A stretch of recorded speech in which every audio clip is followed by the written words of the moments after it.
Providence basketball stretches extends to 3 wins. Here's what happened versus Brown. Providence. One of these days, the Providence College women's basketball team is going to play a game that's not going to freak coach Erin Batth out of her mind. But if the Friars keep winning, she'll be just fine. Saturday, PC went up against Brown, and the Bears showed up willing to take advantage of everything the Friars did wrong. Providence found its footing, took a lead, lost it in the fourth quarter, but Grace Efosa was huge in helping the Friars pull it together in overtime for an 87-81 win over the Bears.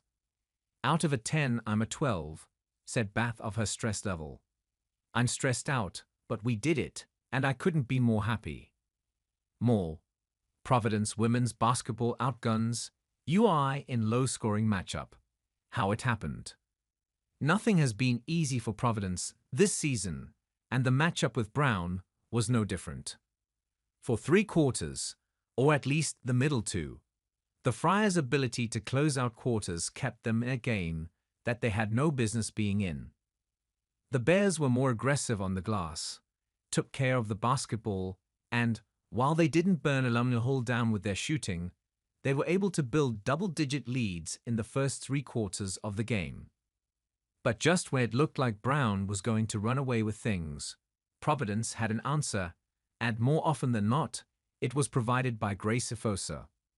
The senior's first quarter layup got the PC deficit back to single digits, and while it trailed 17-8 at the end, thanks to a last-second three-pointer by Brown's Gia Powell, it looked like it had weathered the storm.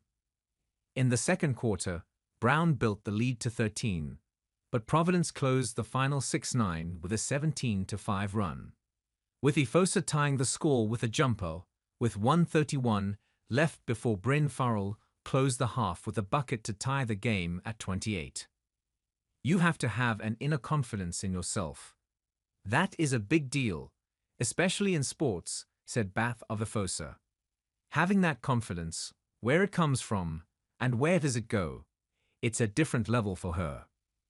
Brown came out of the locker room on fire, outscoring PC 23-11, and led 51-39 with 2:47 left after a Ama Ofan-Ryan layup. But again the Friars closed strong. Michaela Scarlett and Sophie Hall started the run with a pair of 3-pointers on back-to-back possessions. PC closed the 10-0 run with 2 free throws by Bryn Farrell before Brown's Grace Arnolly's jumper made it 53-49 heading to the fourth. There was no separation in the fourth quarter. Brown's biggest lead was 4 points, Providence's was 3. The Friars got a driving layup to go ahead 72-70 with 1:24 left, but Isabella Mauricio made 2 free throws with 33 seconds left, and the Bears' defense locked down to prevent a final shot, sending the game to overtime. Brown jumped out first in overtime, but Providence once again answered. The Bears led 79-77 when freshman Ola Gormley went to the bucket hard, making a layup and drawing a foul to put the Friars up 1.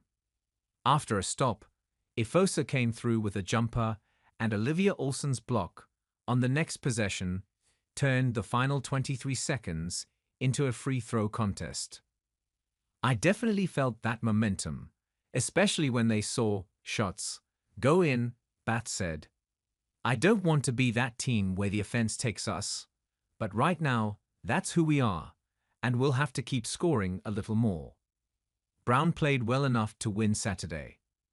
The Bears have been in some terrific battles in the non-league portion of their schedule, but a win over Colorado State last Saturday and Stonehill on Thursday gave them momentum heading into the PC game. Losing doesn't necessarily kill it. No coaches or competitive people are into moral victories, and today certainly wasn't that, Brown coach Monique Leblanc said. Everybody was really disappointed because there were a million lead changes, so we felt like we could win the game at a lot of points today until the very end. But we are able to recognize we are making really great progress as a program. The Bears won't have time to feel sorry for themselves. They'll be back at home Tuesday for a game against Bryant, the last game before finals week. Brown closes the non-league portion of their schedule with New Hampshire on December 21 and at TCU on December 29. And while losing a game like Saturday isn't ideal, it does preparing them for the games that matter most.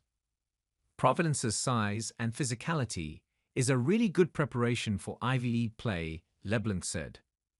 Playing a team like them is important because we're preparing for those games that are really going to count toward our postseason. Playing and beating a team like Brown is also extremely helpful to Providence. The win was the Friars' third in a row, and Batth was excited because she said she couldn't remember if the team had won 3 in a row since she became head coach. Providence did have 2 3-game win streaks last season, both in non-league and Big East play.